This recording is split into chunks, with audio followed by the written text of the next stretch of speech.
All right, everyone. Welcome to the Pigskin Payroll Podcast, where we talk all about ball and the coin that comes with it. My name is Tony Storniolo, and alongside me are my co-hosts Ty Marth and Johnathan Thibodeau.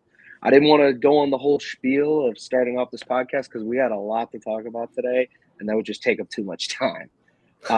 If you hadn't seen from the title of this episode, we are planning on talking about we called it the Cousins Conundrum down in Atlanta. The Atlanta Falcons. Most people know them from the 28-3, from years ago, the Super Bowl against the Patriots. But I feel like this year they have been most notable for what happened in this last draft with already signing Kirk Cousins to a massive extension from the Vikings, which, Ty was, whether he was bittersweet about him going or not. And then they draft Michael Penix at the 7th pick. And as we were just talking about, even Arthur Blank, the owner, was just shocked by it all. I'd love to hear your guys' thoughts just to get the ball rolling. Johnathan, what do you have to say about it? Because I know that you were telling us you have a lot to talk about. Yeah, we have a lot to get into. I really want to kind of talk about Kirk, I think, and kind of get into his contract. I know you kind of wanted to get into some statistics here too, but got a lot to say about Kirk Cousins and his contract, and then kind of their future and kind of where they're going to go from here. I think their GM Terry Fontenot, has kind of got them in a mess right now. So I don't think the future is very bright in Atlanta. No, I just as a newly Bucks fan, and I know people are like, Bucks, you have the Bills hat on. We'll get to that. Honestly, Atlanta just seems kind of a shit show, and just seeing them fight for the division this year, throwing Penix in there, having the fans freak out with Kirk Cousins down the line, throwing interception after interception. Ty, how have you been thinking this train wreck's been going? I mean, guys, he's 36 years old. Like, what are we doing let alone a 4-year deal? Like, what are we doing guaranteeing that much money to a 36-year-old quarterback for when, yours truly, sad, depressed Minnesota Vikings fan for 26 years of his fucking life, pardon my French. He won one playoff game with us. So, like, I just don't know what happened. Like, this is GM malpractice on the side of the Falcons, and I'm excited to get into it. Yeah, I mean, all I'll say is that his agent is the GOAT. I mean, he obviously is like 36. I mean, this guy is Kirk Cousins. What are we talking about? I mean, Kirk O'Chain's my guy. Come on. Yeah, Tom Brady played till he's 40-something. Yeah, Kirk can do it too. Yeah, Kirk O'Chain's can do it. Well, I know you just pulled up the stats, Johnathan, so I'll ramble them off for our audience. Through the 14 games that Kirk played in this year, because, season got cut short because Michael Penix got thrown in there, he was 7 for 7, as in the record for the team. He had 66.9% completion, which was 4th worst of his career. 3,508 yards, 18th in the league. Touchdowns, 18th, which was tied 20th in the league. The big part is the interceptions. 16, which was his career worst, and he led the league in the interception, which was pretty much, for the 14 games that he had, was guaranteed one a game. And towards the end of the season, I'm pretty sure he was throwing more than just one a game. Yards and average, attempt was 7.7, passer rating 88.6, and QBR 50.5. And I know Ty just mentioned, the age and the playoff game, but another stat that I found was, I mean, this man has only had 4 Pro Bowls in his career, no other awards. So it's not like, oh, this guy's, he's been an All-Pro and like he's been an MVP or something. Let's give him this massive extension. It's like, what are we doing? Like, Jesus Christ, Falcons. Yeah, that's a good point. And you guys have both kind of touched on the contract, right? And I'll kind of get into that a little bit. When they signed him this offseason, the Falcons gave him a 4-year, $180 million contract, made him the 12th highest paid quarterback in the NFL, $50 million signing bonus. Like you guys said, he's 36. Like, he's won one playoff game with the Vikings when he was with them. But now, after you going through those stats, Tony, and kind of looking at those numbers, like, it's bad, right? Like, do you really think if you're the Falcons, you have a future with Kirk Cousins after this year? I don't think so. And kind of looking at his contract, I think there's a way for them to get out of it this year. So on March 17th of this offseason, he has a $10 million roster bonus for the 2026 year that becomes fully guaranteed. So what that tells me is if you want to get out of this, you got to do it now. So if you cut him before that date with a post-June 1 designation, they can save some money down the road, but they're going to take a big hit this year. $40 million dead cap hit. We're going to talk about their cap situation. It's not good, right? They're negative $7 million in cap space already. And they're going to end up paying him $27.5 million next year if he's not even on the team, which is really similar to what happened with Russell Wilson this past offseason when he signed with the Steelers. And that brings me into a point, and I really want to talk to you guys about this and kind of get your opinion, because this is something I thought of just a couple hours ago. If the Falcons do this and they cut him this offseason, because he has a no-trade clause, and is a team really going to trade for him? I don't think so. Not with that contract and how bad those stats have been, right? So if he gets released, he's going to make $27.5 million from the Falcons next year. He can go anywhere.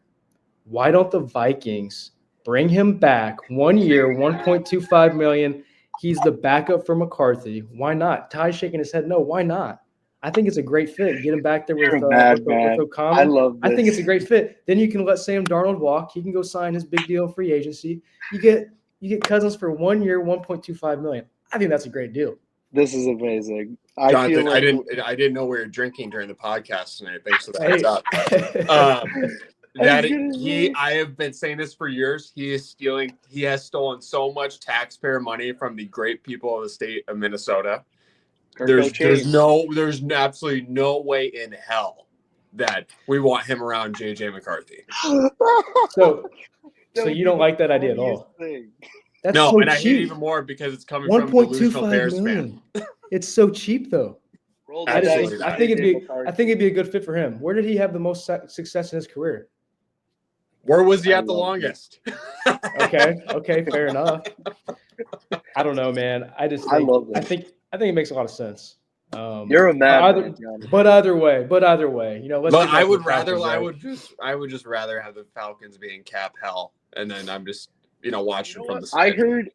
I heard something today, and just in the light of crazy freaking talks of what could possibly happen, somebody said, "Why not, fulfill the Brett Favre storyline and have the Jets trade Sam Darnold to the Jets and have Aaron Rodgers come to the Vikings just to fulfill the destiny?" I would now we're talking.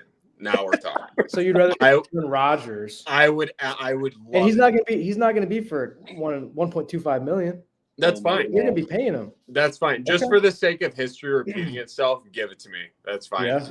At least I know if that happens, we're gonna at least make the NFC Championship and blow it there.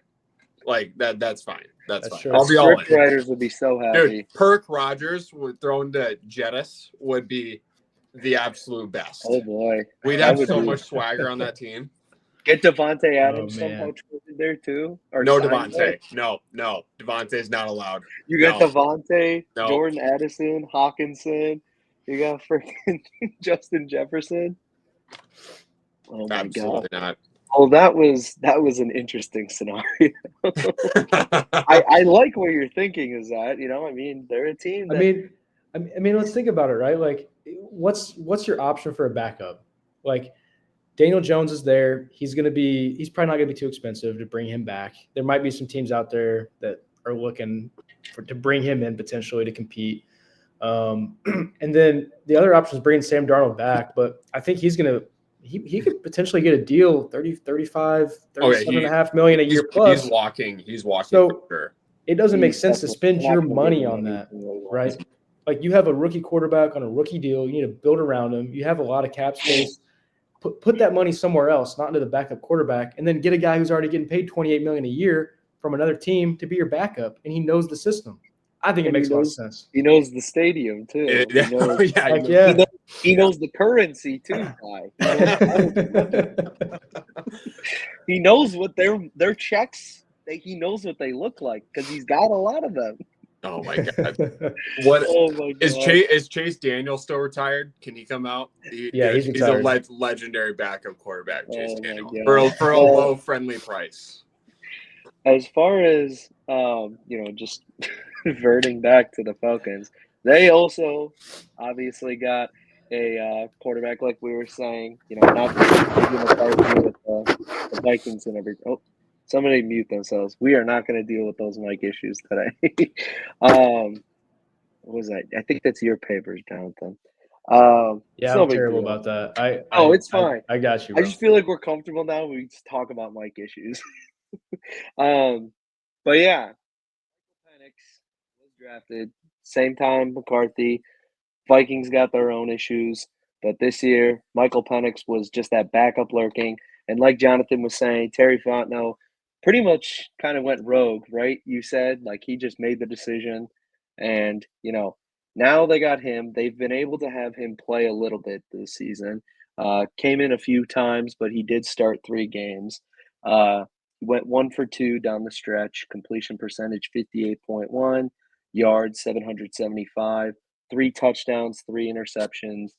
Yards per attempt was 7.4, passer rating 78.9, and QBR 50.5. It's all right. I mean, he came in towards the end of the season. All the teams were probably fighting, trying to, knock them off the block. So who knows what he could have done if he was playing the entire season without a giant extension from Kirk Cousins in the midst. But what do you guys think with this as far as, well, I know we have here, like, you were talking about who made the decision and everything. Like, this whole was the reason this whole thing was always bound to fail because of the fact that, like, they made that decision, who made the decision, why did they make the decision, and, who should be fired because of the decision? Because they just wasted a year on so much money. And they're getting ready to waste another one, I think. And I'm serious. I don't know what they're doing. I don't know what their plan is. It felt like they went all in to get Cousins. Like, they have some talent on offense, right? The offensive line's good. They got Kyle Pitts, Bijan, Drake London, Mooney. Like, they have talent. I felt like, from kind of a fan perspective, everyone said, okay, they're bringing in Kirk Cousins. He's going to be the guy. But then they take the 7th or 9th overall pick, whatever it was, in the draft, and they draft a quarterback. And why wouldn't you draft a stud on defense or a player on offense to help Kirk? You know what I mean? And then they trade for Matthew Judon, and they make these moves that make you think like, okay, they're trying to go all in, and they're in a bad division, and they still can't get it done. They're terrible. They stink, and they're going to get worse. And I think we're going to get into this a little bit. We've talked about their cap space, right? -$7 million next year. They're going to be cutting their Cousins more than likely. They're going to have to really try to get Penix to play well. But they're losing 17 free agents on defense and 11 on offense. The biggest name on offense is probably Drew Dahlman, their center. Graded out by PFF as the 4th highest center in the NFL this year. That's probably their biggest piece they're losing on offense. But their defense was bad, man. They were bad. Red zone defense, third down defense. They're one of the worst in the league last year. They got a lot of players walking too, or that will more than likely walk. Matt Judon, who they traded for, or Enzo Carter, Nate Landman, Justin Simmons, Mike Hughes. Like, their entire defense is just, they were bad already, and they're all leaving. They don't have any money. And then to top it off, next year they don't have any picks in the draft. They have a 1st, a 2nd, and a 4th. So, in my opinion, they don't have any money. They don't have an ability to really bring back a lot of these players, and they don't really have any picks to build more depth. So, I don't see what we're doing here. We're just wasting time. Spitballing here. What are the odds they were to trade Bijan Robinson for picks? I don't know. I understand that's a stretch, but I feel like that's their best shot at building depth, that they're gonna have to trade away a key piece, unfortunately, because they are screwed. What about Pitts? Maybe. I was gonna say, what about Pitts? I think he's gonna be in the last year of his deal next year. I think he is. And he really hasn't been that great. Like, he's a very talented player, but he hasn't been that great. So I think I need one hand to count how many touchdowns he's had, and how many years he's been in the league? 3 or 4. I think that they said it's hilarious. Yeah. Every single year it's gone up by one touchdown. I'm not kidding with you. I could have swore I saw that. You're right. It has. It's literally in his 4th season he got 4 touchdowns. Mm-hmm. That's hilarious. So that means that you're guaranteed 5 touchdowns next year. That's true. So, I mean, you That's a could good point. argue that in the So negotiations. but maybe you get a 5th-round pick since he's guaranteed 5 touchdowns next year. Maybe that's what you can get in return. that's a good way to look at it, yeah. But as far as the Bijan Robinson thing, I feel like, I don't know, because if you're getting rid of Bijan, then at that point you're just stripped down the whole thing, and you're on the rookie deal. So, I mean, Yeah. it wouldn't be the Yeah. best idea. But the thing is like I feel like having Bijan next to Penix would be such a good thing for a rookie because, I mean, he was balling out, and just to have a nice complementary piece on offense, to just kind of carry the load a little bit. I don't know. I feel like it depends on what you're looking in the future. Like if Terry's like, all right, I've screwed up, let's just blow up the whole thing. Let it blow up around Penix, and we'll see if he can survive. Sure, get rid of Bijan, maybe get rid of Pitts. But if you're trying to maintain his contract, a rookie one, I would keep Bijan. Because there's no way they trade Drake London. I don't think so. I don't think so either. Yeah.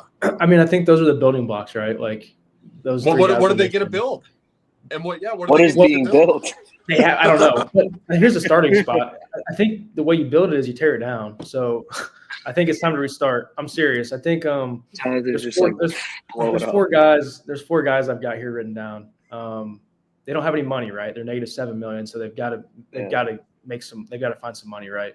So the Saints do this a lot, where they take a guy's P5 and they restructure it into signing bonus, push it down the road, and a bunch of void years, and do all the cap gymnastics, right? Yeah. I think some guys that they could do that with, or just flat out cut and save some money. Grady Jarrett, he's got a $15 million P5 next year. You get rid of him, well, shoot, you're positive cap space. He's 32, I think. David Onyemata, he's an aging D tackle, same deal. He's got a $10 million P5. And then a couple offensive linemen who I would rather not move on from since you have such a young quarterback back there. But Jake Matthews and Caleb McRae, maybe you can move their P5s around and push some of this money out. You know what I mean? Just to have a little bit of space to do something. But I don't know, man. It's not a good situation to be in. And if I'm Arthur Blank, not Arthur Smith.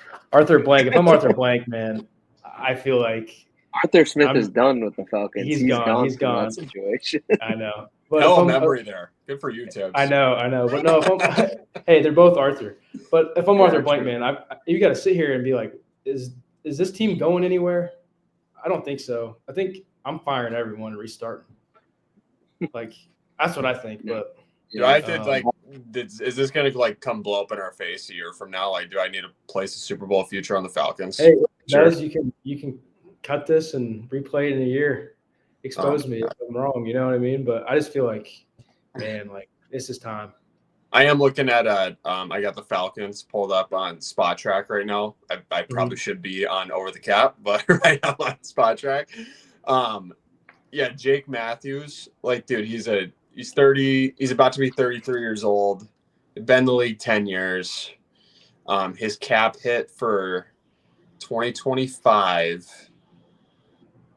It's a lot. It's almost 22 million. That's a lot. And I don't know a lot about Jake Matthews, but I'm not sure. I don't even know if he's been to a Pro Bowl before. I think so. Yeah. Let me look. I think he was a top 6 pick. He was, yeah. He was. I think he's been a decent player. Oh, let me see here. They've had trust in him for 10 years. He's made one Pro Bowl. 2018. Yeah, 2018. Yeah, I think he's an above average left tackle. Oh yeah, they're in hell right now because you need a left tackle. Right. Right. And I think maybe that's why you move on from a Grady Jarrett or a David Onyemata, you know what I mean? But their defense is so bad. But I don't know. They just have so many holes, and they don't have a lot of resources to fix it. Mm-hmm. So, did you guys ever watch Bar Rescue with John Tabor? Hell yeah. They need to send him in there and fix this thing. That's what they need I'm to telling do. you, I've said you need a Hard Knocks Bar Rescue mix. Have what is it? The guy we always listen to on the GM Shuffle. Obviously, he's in North Carolina now. Yeah. What is his name again? I'm forgetting. Michael Lombardi. Michael Lombardi. We need Michael Lombardi to just do that for GM. Yeah. Like going into the Giants and just knocking down the door and be like, what is this? Do you even care about your family and having the life? Like, just getting on them and everything. That'd be great. Well, that's sad, for the Falcons because, well, no, I mean, I don't really have too much of an attachment to the team, but, I feel like, I'd love to talk Saints in the future too because I know that they're just in a whole shit show with their monies, but really it doesn't seem like, there's much hope with these guys. I mean, I really liked Michael Penix when he was at Washington, and I was hoping that they'd give him more of a chance, but it was already set up to fail when the season started with having Kirk Cousins. I do think seeing like all the defensive guys that you showed, Johnathan, I think that, you just signed AJ Terrell this past offseason. Like, I would just maintain that defense and have a good defense to kind of rally around, the offense and everything, and maybe just be a defensive team. Like, you got Raheem Morris down there, and he's an intense guy. Like, I think that they could do something, and they were pretty close this year. Like, they were about one game away from winning the division. The NFC South isn't like the craziest division to win it, so I mean, they could still be in it. Like, that's the crazy part. We're talking about like they were 3 and I know. What is it? Now that they have 17 games, I know it's hard to. I know 3 and 14, but like they were what 9 and 8 or no 8 and 9 because they lost that last game. Yeah, like and the Panthers. That was a good game, but so I don't know. I do feel like they're one of the teams that maybe in the future we see them in the first weekend of the playoffs, which I think is a perfect transition to get into the playoffs of this past weekend, the NFL Wildcard Weekend. I got to be honest with you guys about the Wildcard Weekend. There was it seemed like the first round of the college football playoffs a little bit. There was a couple of blowouts. Fix the playoff system. Fix it. Doesn't work. I saw that. I did not I like winning your division and everything. Like, no, we're not going to do that in NFL. Don't bring that crap into here. Like, I think I like the division, the way, like, winning the division gets you that spot and everything in the wild cards. But I don't know. I felt like it was a little lopsided this weekend. What do you guys think? Yeah, it felt like the same way. It felt like all these games were kind of blowouts. I mean, there was even a couple like Steelers-Ravens 28-14. That's one of the closer ones. Eagles-Packers 22-10. It's a little closer than some of the other ones, but yeah, if you watched them, like they still felt like blowouts. You know what I mean? Yeah. Bucks-Commanders was really only the good game. Was the only one. Like. The only one that was. Glad I stayed up to watch the end of it. Yeah, exactly. I could have swore that the Bucks, my new team, would have pulled one out at the end. That fumble killed them with Baker, but I don't want to jump around. We figured we'd go through each game just to give a little opinion on it, but I thought we'd start out just right in order. That Chargers-Texans game, that did not go the way I expected it to, especially with the way the Texans ended the season off. I mean, I thought they were dead. Like the Texans, the way they were playing. Yeah. I mean, CJ Stroud, people were like, oh, God, we were wrong after the first year and everything. And then Herbert, was kind of just coasting under the radar because Harbaugh's like, run. And Herbert was throwing, but he was not throwing to his team. That's for sure. So what do you guys think about that game? 4 interceptions is definitely an interesting choice to commit as a quarterback. Yeah, obviously not a good look. I put the yardage on here. That was more concerning than Herbert's interceptions to me. But Texans 429 yards, Chargers only 261. Especially when it seems like I feel like Jim Harbaugh has brought in that kind of like he did in Michigan. Like, hey, we got to figure things out on defense first, and then offense we'll figure that out secondarily. They got blown out. And obviously the Herbert interceptions did not help the situation, but reality, the game never really felt, I don't know the score in the first half, but the game never really felt that close to me.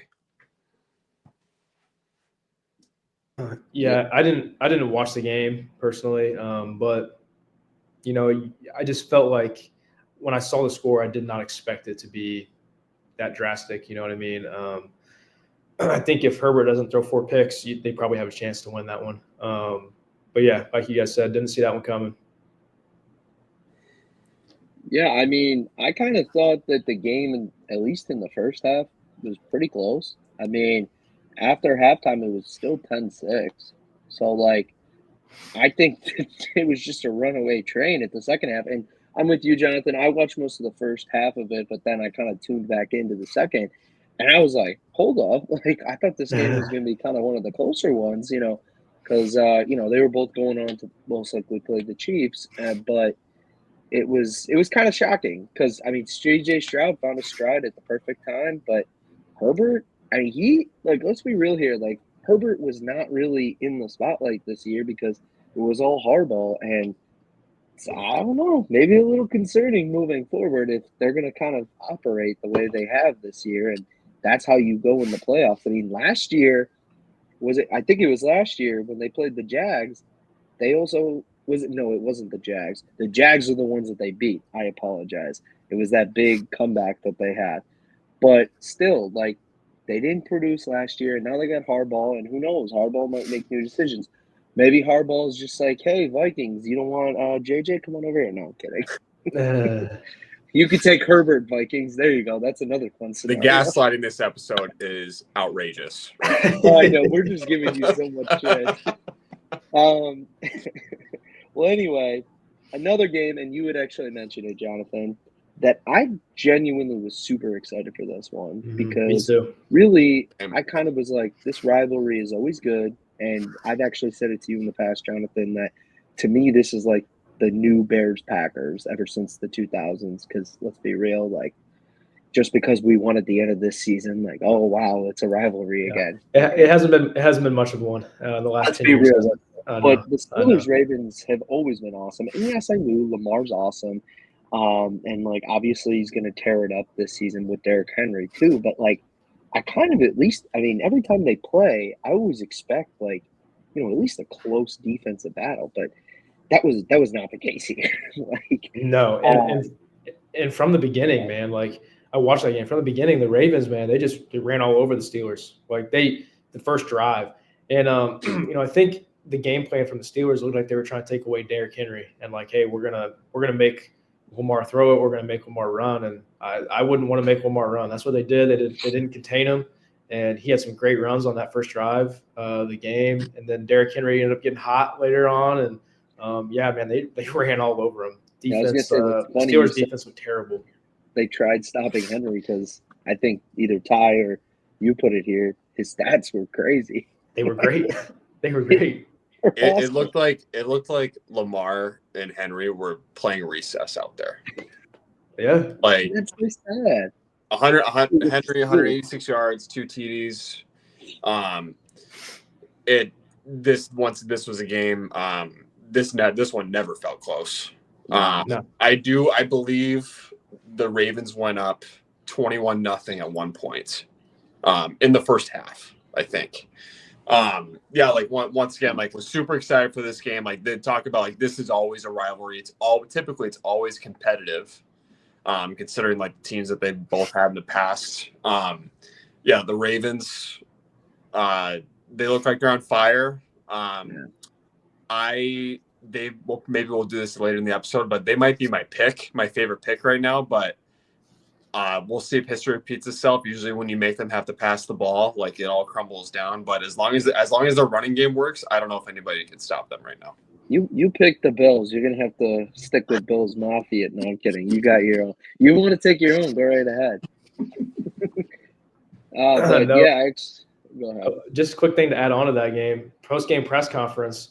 I'm not sure George Pickens knows what the word optimistic means, so we learned that. They asked him, "Are you optimistic about this? Next season, you and Russ and everything you guys were able to do?" He's like, "No." I'm like, what? It was like he was like, no? nah. Nah. Yeah, like nah. Nah. Like nah. Yeah, all Okay. those Georgia boys, they only know how to get behind the wheel of a car, unfortunately. All right. Everybody calm down. Okay. Hey, that's not a shot. That's just observing the data. Okay, that's all that is. All right. Okay. All Very right. analytical, this guy. Yeah, another controversial topic that came out of this game was the idea of swirling rumors of the idea of, is Tomlin still going to be there? I mean, I think he'll probably be there next year, but do the Roonies start to maybe look in a different direction? Because I feel like I'm just for them at least. I'm sure I have a buddy that's a fan, and he's just like, was not surprised. Like, this is the same shit every single year. So, what do you guys think? They haven't won a playoff game since the 2016 season. Like this the Pittsburgh Steelers. Like they're obviously like they've never really been like the New England Patriots, but they did go to they went to 3 Super Bowls between 2005 and 2000. I want to say 2010. They lost to, or the first one they won, they beat the Seahawks in the 05 season. And then 2008 season, they beat the Cardinals. Yep. And then 2010, they lost to the Packers, unfortunately. Yeah, exactly. And then I know they had the Big Ben, Le'Veon Bell, and Antonio Brown there for a little bit. But since those seasons, like, Pittsburgh's been kind of irrelevant. Like, what do you guys think? Been a same cycle every single year.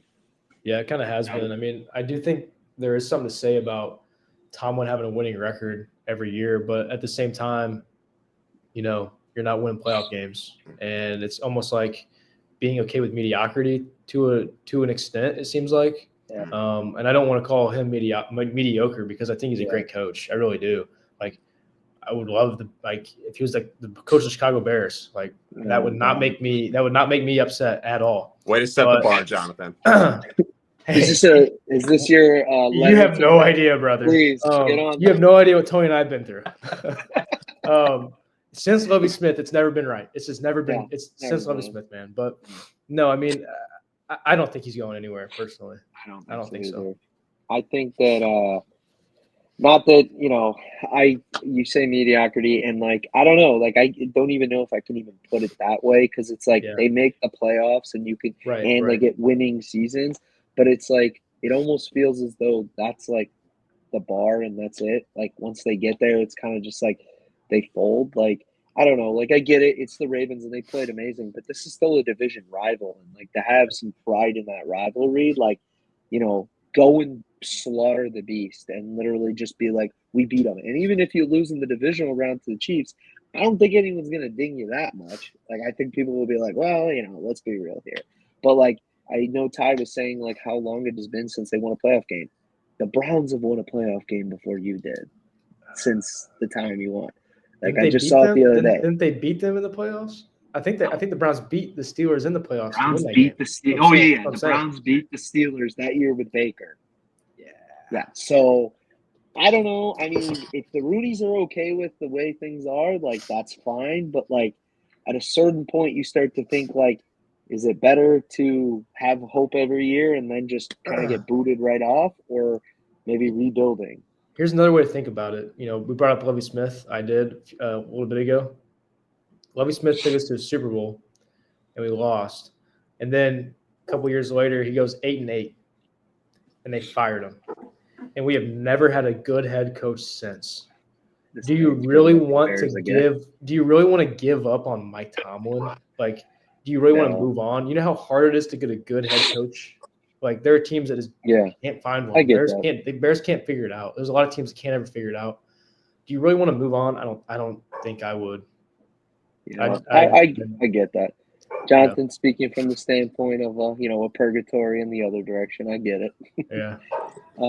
Well, speaking of purgatories, one team that's been going through a different type of cycle every single year for probably the last 3 decades at least is the Buffalo Bills, who are still trying to climb that ladder, and they got to play the Broncos, and hey, in the first drive, I think it's going to happen. Oh, wait, no, it's not. After the first drive of the Bills-Broncos game, they scored a touchdown, and Bo Nix looked pretty damn good.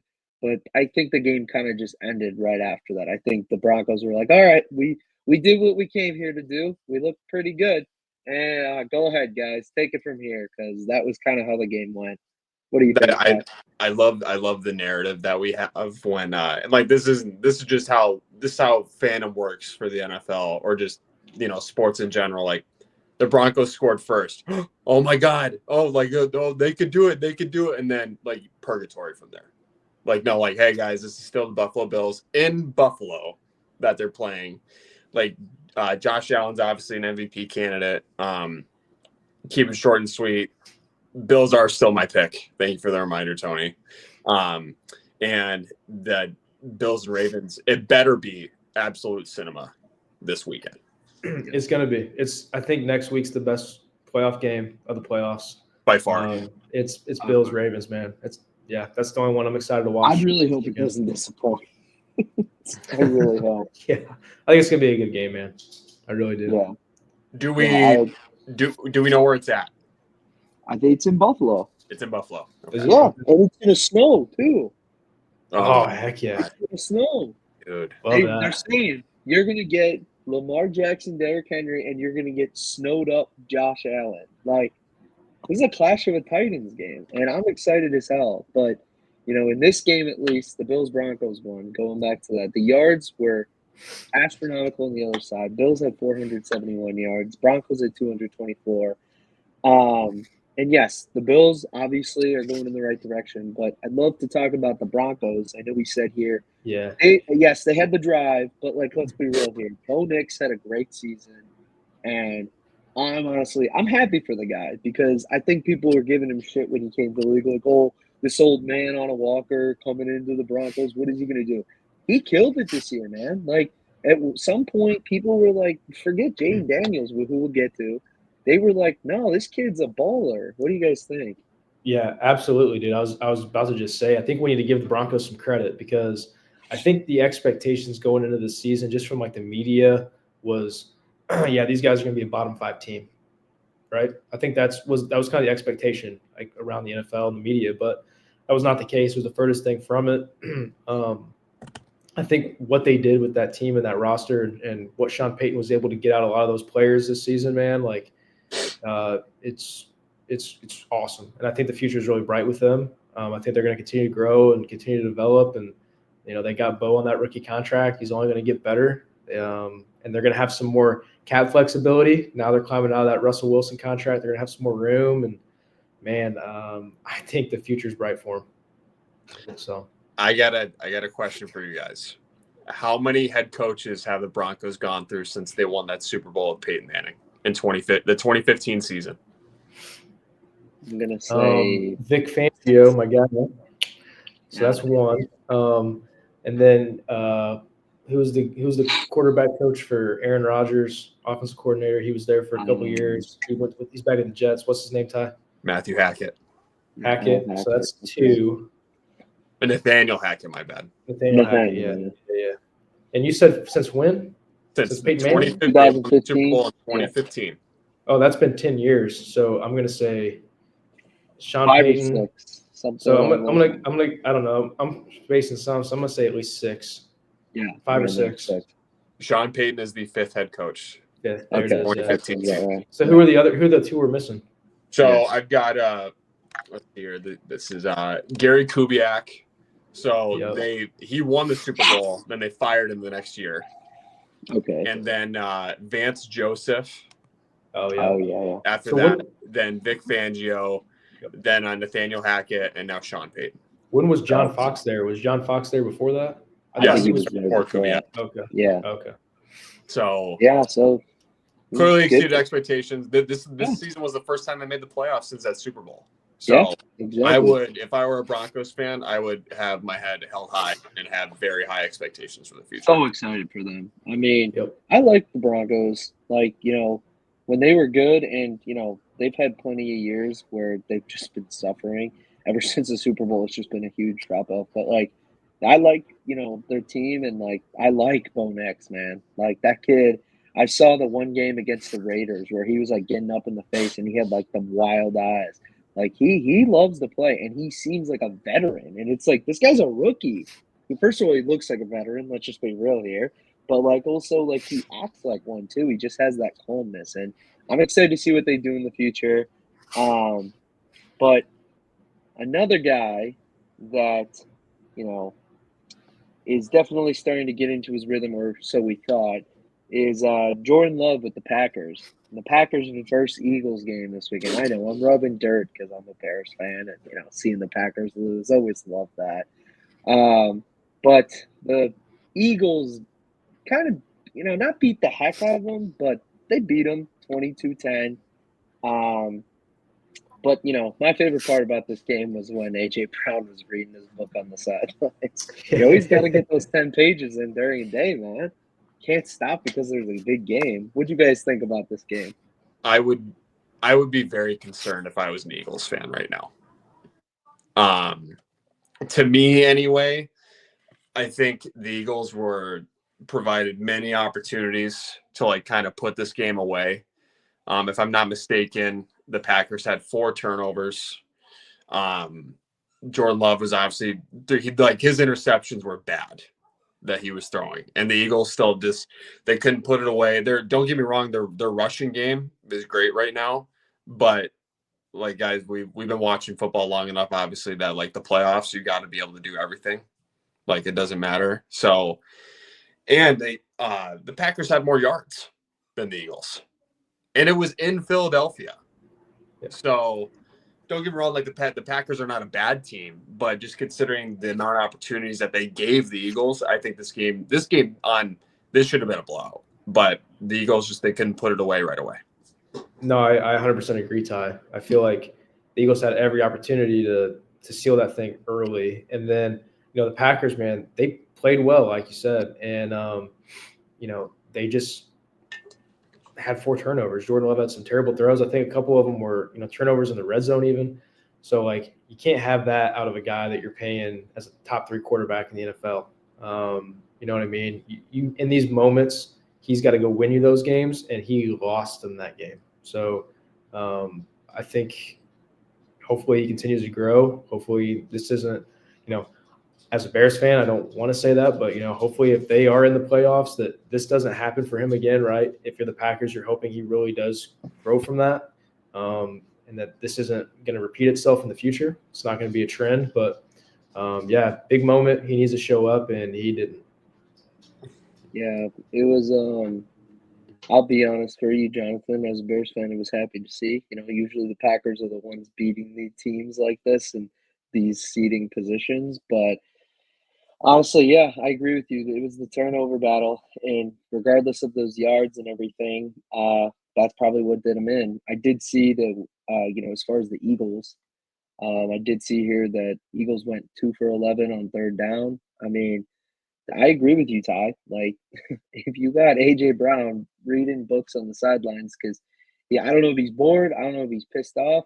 But I know that, there were issues in the middle of the season, them saying that they had issues, like the media was saying it, and they dampened that down. But Jalen Hurts has not been really the same since that Super Bowl against the Chiefs, in my opinion. And in reality, like, I heard this, recently. This feels like it's Saquon's team. Like 100%. Like it feels like ever since he got here, like it's been all about Saquon. I barely been hearing stuff about Jalen Hurts, and they focused him. We talked last week, Johnathan, you and I, about the amount of rushing attempts that the Eagles have. Like they have centered their offense around this, and I don't know if it's because they're worried about what Jalen Hurts can do, but there's a chance that it is, because after seeing this game, there's a chance that Sirianni's like, we got a guy that just can run the ball like a madman. Why not just center it around him and let him take the reins? And I don't know. Like, I'm kind of worried. I agree. Like, if you get far enough, like in the NFC at least, I mean, we just saw how Matthew Stafford played. Like, they're playing them. You're not going to be able to get into a shootout with the Rams. Like, I don't believe that. And the way that defensive line for the Rams is playing, I feel like they can bottle up Saquon, so they might just say, "Go ahead, Jalen. Let's see what you can do." So I don't know. To kind of go on with that, I saw a stat the other day, and I might be getting this wrong. I just looked at it really briefly, but something about the last 10 teams to make it to the Super Bowl had a top 10 passing offense. So, this is a team that predominantly runs the ball. They've got a great offensive line, right? Saquon's the guy, but that stat, like I think 9 out of the last 10 teams to make it or win it, I can't remember what it was, have a top 10 passing offense. It's not the Eagles. So it's going to be really interesting to see. But like you said, are you really going to be able to get into a shootout with some of these teams down the road here as we get deeper in the playoffs? I don't think so. I think they're a team that has to get up early. They have to score early, and then they have to just kind of drain the clock. You know what I mean? Run the ball, drain the clock, and kind of win the time of possession. You know what I mean? So we'll see what happens. Would you guys – I got Jalen Hurts stats pulled up right now. Would you guys believe me if I said the last 6 games Jalen Hurts has only passed over 200 yards once? I'd believe you. I would believe you, only because of the way they have their offense set up this year. So is it possible that we're just overreacting because of the way their offense is set up? I mean, the thing is that if I'm a defensive coordinator, I might just talk to the ones that dealt with Ashton Genty and the Load the box and just load the box. Because just make them throw it. Make them do that. Right? I'm not afraid of Jalen Hurts right now. Like, you clearly showed me he's been taking off half the season. Like, now we're in the playoffs. Like, I get it, Sirianni. Like, that carried you into here. But, like, you're going to have to start doing something. Like, yes, Jordan Love screwed up and your defense played pretty well. So you got those turnovers. But, like, I don't know, man. Like, you get the Rams. Heck, if you get the Lions, let's say you then make it past the Rams, Jared Goff is going to throw just bombs at you. And, yeah, maybe the defense is banged up so you can keep up with some of the yards and everything, but they're just going to throw it all over the place. Ben Johnson is going to scheme it up like crazy. And Aaron Glenn can still work with what he's got. So, I don't know, man. I don't trust him. And I agree with you, Todd. Like, I'm scared as a Philadelphia Eagles fan right now. Eagles are going to pass for 300 yards now that we're saying all this stuff. That's how sports work. We're cursing ourselves, yeah. Can't wait for a 500-yard game by Jalen Hurts. A.J. Brown's going to be like, it was all in the book, man. It was all in the book. Well, if there was one exciting game this weekend, it was obviously Bucs and Commanders. Tony, our newly founded official Buccaneers fan, even though he's not wearing Bucs gear right now. What were your thoughts? I had to switch up the hat because I was sad about how I was screaming. I literally told my fiance, I was like, oh my God, I literally leave a fan base who had to deal with a double doink, losing in the playoffs years ago, and now I come my first year being a Bucs fan, and there's a doink in from the other team. I mean, I'm so pissed off again. I was already pissed off by the Bears earlier this season, but no, you're right. This game was honestly the best one of the weekend. So glad I got to watch the entire thing. Both Baker and Jane Daniels played their ass off. Unfortunately, Baker had that really costly fumble late in the game when they had the chance. But I got to be honest with you, if you guys watch the whole thing, as a new Bucs fan, Todd Bowles, I'm so sick of his clock management. I'm ready to. We were talking about Matt Eberflus earlier in the season, but Todd Bowles, he did it last year in the NFC Championship against the Lions, where they could have done it. He was screwing us at the end of the first half, where 15, 16 seconds went off the clock when there could have been a field goal. But my God! But Jane Daniels, I'll give him his flowers because that man is a lock for Rookie of the Year. And sorry, Bo Nix, I know we just talked all this much about you, but my God, that kid. I mean, I looked up the stats, and I'll get to him later because I actually have him as my overperformer of the week. But he just first of all, he was getting killed. You guys see the big cut he had on his face in the middle of the game? Like, Bucs D was playing good, but he balled out, and he doesn't look like a rookie at all. So he's been so much fun to watch this year. Tony, like you just said, he did not look like a rookie out there. And your first career playoff game, and it's at Tampa. They've got really good fans down there too. Everybody shows up, obviously. So a great atmosphere, and he balled out, and the doink into the uprights. Sometimes you just need that. And obviously the Commanders are on to the next round. Yeah.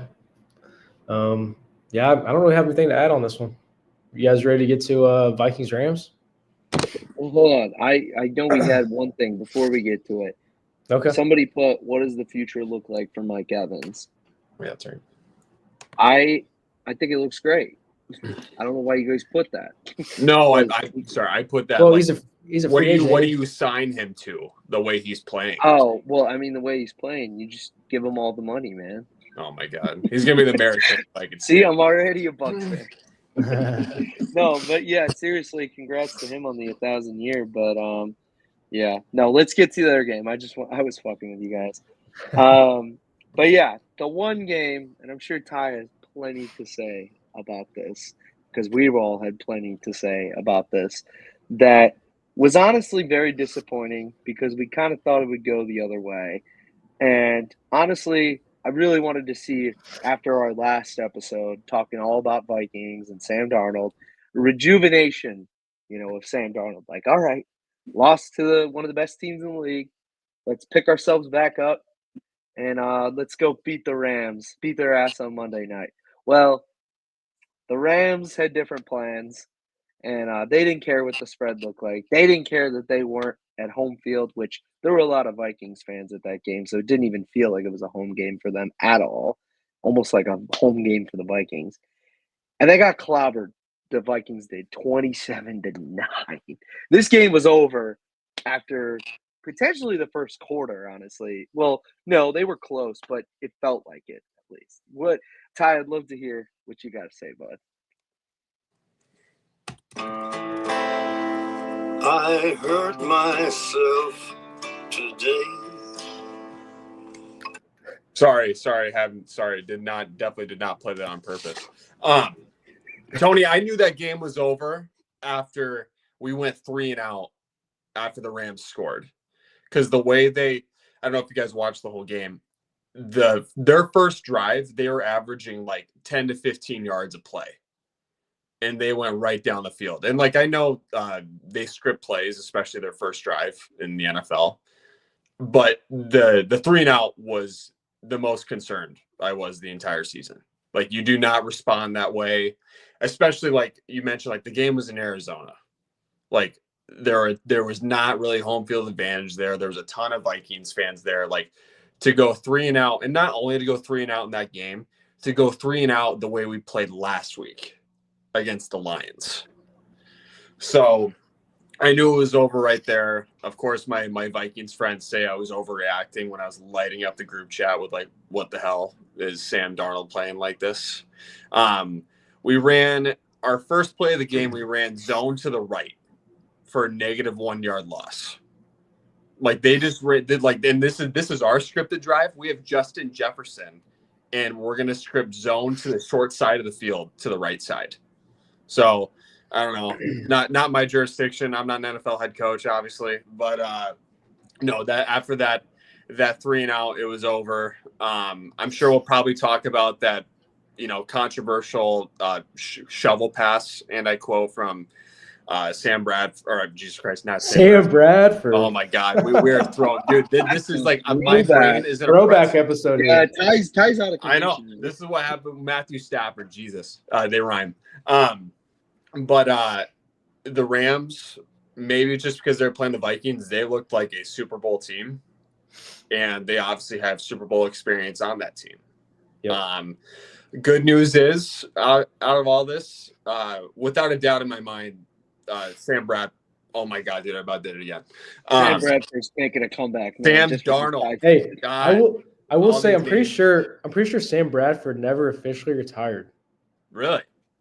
Saw something about that 2 Fun years fact. ago. Somebody 2 years called ago. him, Saw something about that. Sam Darnold. So he's a free agent. If anyone out there is interested in Sam Bradford, but he can come back as something. There you go. Without a doubt, Sam Darnold played his last game as a Viking the other night. He's not going to come back. Without a doubt, he's going to get paid somewhere, but it's not going to be by us. Nobody's happier than JJ McCarthy. Yeah. This is what the Vikings do, dude. And that's why I obviously want your guys' opinion. I'm a firm believer that, maybe we were playing with house money this year with how well we did. I think Vegas had us. I want to say they had us under. It was either 7 or 6 wins for the year, but no, we went 14-3. We get blown out our last 2 games. Most Viking stat of all time. We lost to only 2 teams all year. Twice to the Lions, twice to the Rams. And the way we lost these final 2 games, they should put me in a straitjacket because I don't know why I keep doing this to myself. Thank you for coming to my TED Talk. Appreciate it. Yeah. I you're talking kind of a little bit about expectations this season, right? This team kind of reminded me of the Broncos at the beginning of the year, right? Like, you guys dominated the NFL this year. You only lost to 2 teams all season, and the expectation was that you guys might win 6 games. I honestly thought you guys were going to be the worst team in the division. I think a lot of people thought that. We were picked last. Because I'm a delusional Bears fan. I was just about to say that. And I thought we were going to I thought if I was going to be the Lions, the Bears, the Packers, and the Vikings. And I think a lot of people thought the Vikings didn't really have a chance this year after JJ went down. But, man, that wasn't the case. I do think this game, though, you guys just got dominated in the trenches, man, like all game. Like, you just got beat up front. And I know Sam didn't have a great game. I know he didn't have a great game, the week before either. But that's just my 2 cents. I hate to. I don't know if you guys see the screen right now. Our audience does. Oh, yeah. If you look to the right of the video, just a little bit more to the right. You see that right there? Okay. No. Right to the video, it says Los Angeles Fires. Well, the Rams were on fire. Not to, that's pretty bad of a pun, but just want to say they were on fire last night. The defense, the team, everyone all together. I know we're probably going to get canceled, but my God. I agree with you, Ty. They look like the old Rams from just a few years ago beat the Bengals up. Like, their defense, but Jared Verse, Braden Fisk, and so many young guys that are just hungry. And what was it? They kept panning to Shula's grandson, Don Shula's grandson, who was the defensive coordinator. He was amazing. Like, he schemed it up perfectly. And they were saying how they were playing just like the Lions. The result of that, 9 sacks for 82 yards lost, 2 turnovers. What was it? He schemed it up right, or he just was like, "Well, the Lions did this. We should probably do it." Yeah, I mean, maybe. But the thing is, it's a copycat league, and all he had to do was copy the footage. And so, like I said, 2 turnovers, 1 fumble recovery, 1 interception. Like, overall in total, that's literally just 11 great plays that they needed on defense. Just destroyed them. And oh boy, I agree. I mean, Sam, like, if you're listening to this, like, you had a great season, bud, but my God, I called you the Ghostbuster last week, but this week you got possessed by the ghosts of Los Angeles Fires, because oh my God, they killed you. I know it's horrible. I'm terrible. But my God, it was bad. And I mean, I don't want to give too much bad on the Vikings because the Rams, like, I'm excited for them. Like we just talked about the Eagles, and they are playing with a vengeance right now. And obviously I shouldn't be making fun of the Fires and everything, but they're playing with a chip on their shoulder because of that. And honestly, that could propel them. We always know, like, the teams that have something to play for, like the Saints, this reminds me of that kind of story, like right now. Like, who knows? Maybe they just beat the hell out of the Eagles because they don't know what they're doing. They could just bottle up Saquon, kill Jalen, and then they go off, and then they're in the NFC Championship against the Lions. And we got that same type of divisional round game we had last year with Stafford in Detroit. Like, who knows? But I wanted to talk about one play that annoyed the hell out of me. And you mentioned it, I think. But there was the one play in the game, and you actually have another play, and we'll get to that. We can bring it up. But the one play where Stafford was coming down, and he chucked the ball to the side, and they called it an incomplete pass. That pissed me off. And I think the rules should be changed. Maybe it should have been intentional grounding, but in the grand scheme of things, it really didn't matter. So I just wanted to throw that out there. That I could definitely see, like, Patrick Mahomes would have gotten the same call. They would have called it an incomplete pass. But now, do I think Caleb Williams in the 3 p.m. slot, does he get that call? Probably not. He probably doesn't get it. Like, and it wasn't like maybe it was a potential game-changing play.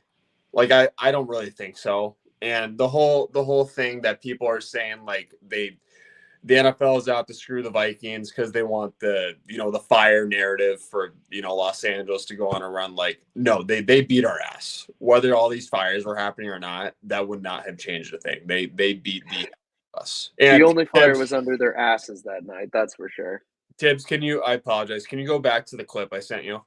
Absolutely. Real quick, though, he throws it forward. Puka's right here, bro. Yeah. Get out of here. It's not intentional grounding. Get out of here. It is not even close. It is not even close. And I think Ty's right. It doesn't matter at the end of the day. They won 27. No, it doesn't matter at all. It doesn't. It's But just a little tick tack. I'm gonna stop it and pull up your play here, Ty. Did you guys watch it? One sec. Yes. Oh, your play? No, I didn't see your play. I'm just about to see This kind of play is why he's All not right. paid $50 million a year. All right. You tell me when you want me to hit play here. Go ahead, play it. He's It's like, ingrained "Just get it over with." in my mind. Get it over with. When we talk about reading progressions and how they need to be quick, somebody's Look at about to go Addison. out. This should have been a Look huge. at Addison This was right a here. game-changing play. It's Hawkinson Addison, yeah. right here. Yeah, number 3. Oh my gosh. Out and up. He's got him right here. Oh my gosh, and he's going That's inside. ball. Oh my gosh. Sacked. Sacked. Yeah, sacked. Whatever. That's brutal. And then, hey, like that's the difference. Quarterbacks that get paid that much money would have made that throw. Joe Burrow would have made that throw. Patrick Mahomes obviously would have made that throw. Caleb Williams would have made that throw, baby. Come on now. All right, Johnathan, put the drinks down. You've said I was enough going to say, this is already the for this second time episode. you're talking Oh, off my the cuff. Just get out of here. Oh my God. But hey, like, while we're on the topic, can you, and maybe we'll have an episode for this, can you guys think of any potential spots for Sam Darnold next year? Yeah, I've got one, and I'm gonna be honest. I think I got some buddies that are Colts fans that probably listen to this thing. I don't think they're gonna like to hear this. I just sent a tweet. to one of my buddies. I know he sometimes listens to this, and I think he's just pissed off at the idea that Chris Ballard just does this shit, right? He does this every year. Carson Wentz and Phillip Rivers and Joe Flacco. Who's it going to be this year? It's going to be Sam Darnold, dude. Like, Oh my God. I don't know. I can see that. I can see that Well, happening. it'll I don't give know if that's Anthony a- Richardson enough time to take a breather. It'll be fine. Yeah. He'll have enough time to breathe. Yeah. It'll be all right. Yeah. We'll We see, should man. I talk don't Colts know. in the future for sure. We should. We absolutely should. Yeah. There's What about actually What about a you, guy. Tony? You seen it? Go ahead. Well, I was gonna say I was thinking Colts too. That's a possibility. I was gonna say there's a guy that I just saw on Instagram. He's a friend of mine. He does a Colts podcast. Maybe we could collaborate. But we'll see. Maybe future episode. Yeah. I was gonna say that it really does depend on the draft because I want to know who gets Cam Ward. I want to know who gets Shador if it gets shaken up. But really, a team that I think that would make the most sense right now. Well, two actually. I think the Titans or the Raiders. Really depends on their situation of what they decide. But if the Raiders can't jump up enough in the draft, I think they're just going to want to cut their losses and just be like, listen, maybe we'll get them on 2 years and see what we can do with some of the pieces we have. Because if you're going to keep Max Crosby, like if I'm specifically talking, you're going to have to show him something or he's walking out that door. Or he might just leave the season. But I think that's maybe a team. I don't know. Maybe Tom Brady has a saying it and he's like, oh, he'll be cheap on the dime. Maybe we can grab him for 2 years. Or he might just be like, no, we're not playing with any of that. And then the Titans, maybe. We'll see. But those are the two landing spots, I think. I like Colts too, but I don't know. I know one thing for sure, he's not going Vikings. That's for sure. I think another good. I think what you said with the Raiders. I think that's probably the best fit. Maybe I agree with that. That's another team I was going to say. I'll tell you who else I feel like would be a good fit is potentially Justin Fields for the Raiders too. I think maybe they might be in on him as well. I like that. I think that could be good for him. I think Darnold is going to go to Pittsburgh. That could happen as well. They could just that. They could just say, yeah, let's move on from Russ, let's move on from Justin, and let's Let's go. Because I Hey, think and then Good point. it's only a 1-year deal for Russ, and they're in no position to draft a quarterback. They're hey, picking. that's a match made in heaven right there. Because Tomlin doesn't like to win any playoff games either, so it's perfect. That's so great. They can win 14 games and then they can just lose. There you go. Like, Tony, you are on an elite run this pod tonight. oh boy. My God. Oh my gosh. Yeah, that's so great. But I know we were going to talk about it next. We'll just transition to the next topic. We were going to talk house, but I texted you guys. I don't want this pod to go on for like 2 hours because I feel like we can talk forever on it. We're going to actually skip again, unfortunately. I know we've talked all NFL. I'd like to talk college football in the future. We were going to talk the house settlement, break it down, just explain how it's all going to work. We have some time. Don't worry. Maybe we'll do it next episode. But we're going to jump to our overperformer, underperformers of the week. I'm going to start it out giving, the stage to Ty. I like your pick, and we did talk about most of these guys because they were all wild card QBs, actually. It seems as though we all went with the same position. So go ahead, Ty. Tell me who your overperformer, underperformer is of the week. I've unfortunately got Justin Herbert.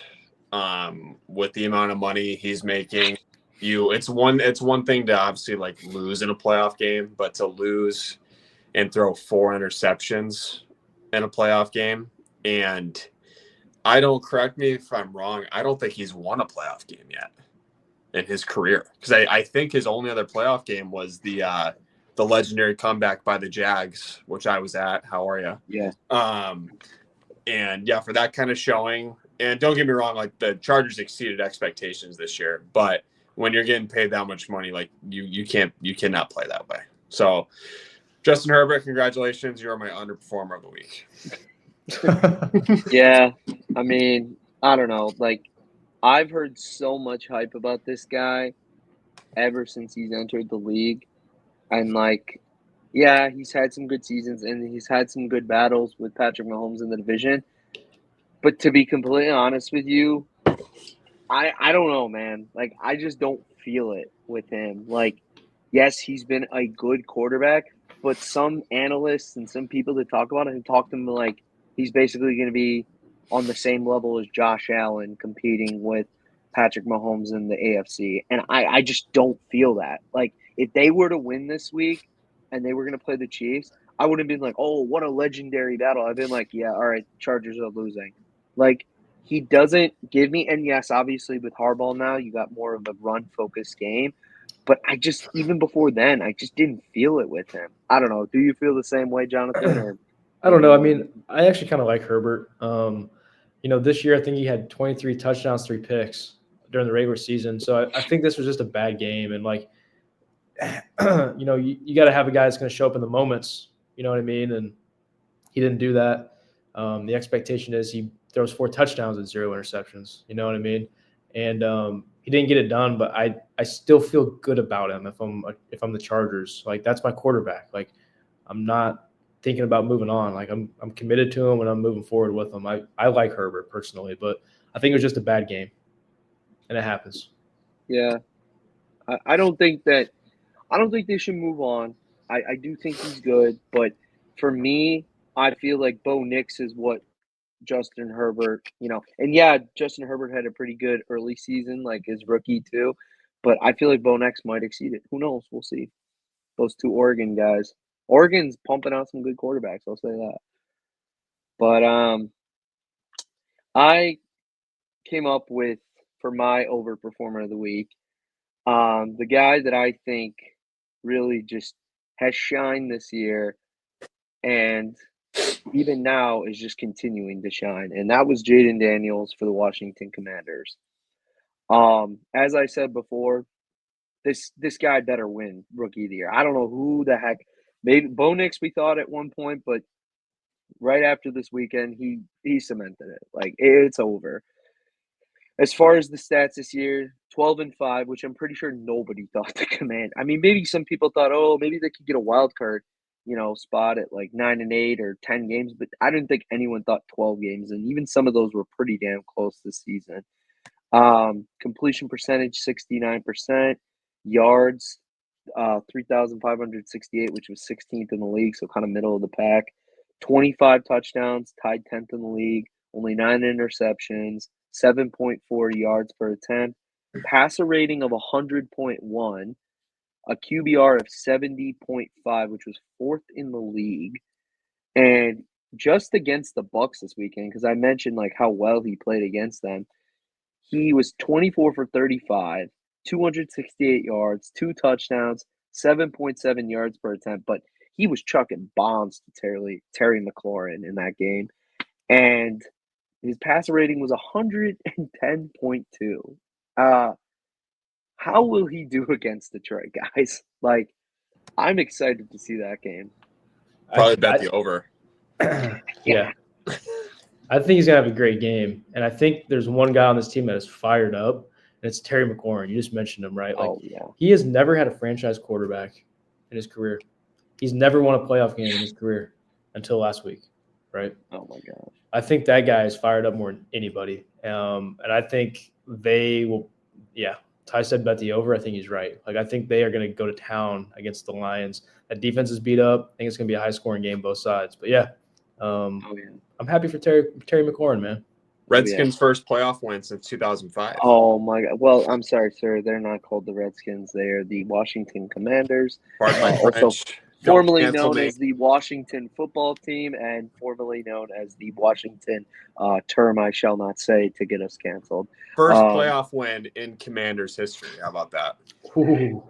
Yeah, I'll say the Los Angeles Fires, but I won't say the Redskins. My limits, that's my limit. Well, as of right now, he's on his rookie deal. Obviously, it's usually a standard format since he was a first-round pick. 4 years, 5th-year option. He has a $24 million signing bonus, 24th ranking out of all QB contracts. Probably too early to talk extension because it's literally this man just got here. But, like, already I'm like – I mean, the Commanders have been in the depths of hell because of Dan Snyder for so long, and now they got a QB right off the bat. Dan Quinn's doing great. I'm excited for him. I like it when, Washington seems like a cool fan base, just like the Broncos did. Like, I like them. Like, they're fun to watch, and it's good to see these teams that haven't been good for a while be good again. Well, maybe if the Ravens beat the Bills this week, next week for the pod, you'll have a Commanders hat on. Yeah, I'll have to buy one. Oh shit! All right. All right. Well, I'm going to share my pick for the week now. I went with an underperformer, and like you guys said, we all picked quarterbacks this week, and I went with Jordan Love. 3 interceptions in that loss to the Eagles. We kind of talked about earlier. It felt like they really had a chance to kind of win that game. They were in it. And they just couldn't get it done, had some bad plays, turnovers in the red zone, and they just didn't get it done. But I got some statistics here I wanted to share. So, PFF keeps track of turnover-worthy plays and their percentage. And I think sometimes that's an important stat to look at, right? Because sometimes you might throw 0 interceptions, but a DB, dropped 2 of them. So, like, you really should have thrown 2, right? So, although he had 3 interceptions, he had 4 turnover-worthy plays in that game, which was 9.8% of his total snaps, which was his highest for the entire season. Like, he really shit the bed in this game. He had the lowest overall PFF grade of the entire season. It's on the screen here, 54.7. He just played terrible. And this is a guy that you gave a 4-year, $220 million contract to. He's tied with Joe Burrow. And Trevor Lawrence is the second highest paid quarterback in the NFL when you look at it as an APY scale, right? So top 10 in total cash in the entire NFL on any contract, regardless of position, $84 million signing bonus. Like, they gave this guy a lot of money, and he's supposed to be the guy. And it's kind of like Herbert we just talked about, right, too. You put him in this situation, it's not supposed to be a 3 interception game. It's supposed to be a 3 touchdown game. So, he didn't get it done, and that's my underperformer for the week. Yeah. Go ahead, Ty. No, I was just gonna say, like, I don't believe Christian Watson played. Yeah. But that's still no excuse to be throwing, 3 interceptions. Right. Like we talked about it, like the Eagles couldn't close it out either. Like the Packers were in this game, like the majority of the entire game, that they could have done something. So the fact that the Eagles couldn't close it, and it's the reason they get paid the most money in the league. It's because in the playoffs, everybody looks to the quarterback. They receive praise. They're the reason they won the game, or they're the reason they lost the game. And getting paid that much money, throwing 3 interceptions, Jordan Love was a major reason that they lost this game.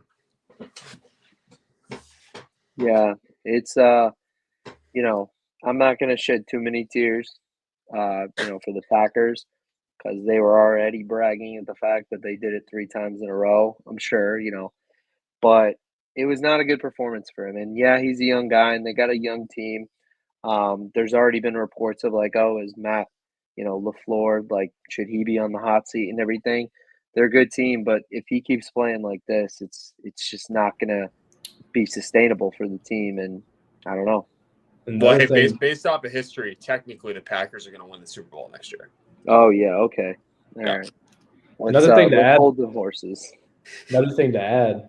They only had 1 win in the division this year, and that was against the Bears. That was huge. They beat us on a blocked field goal. They shouldn't even have beat us in that game. So honestly, they should have won 0 games. Zero games. In our opinion, on this pod, it was 0 games they won. Yeah, because I don't actually to think that actually happened. So they won 0 games in the division this year. Yeah.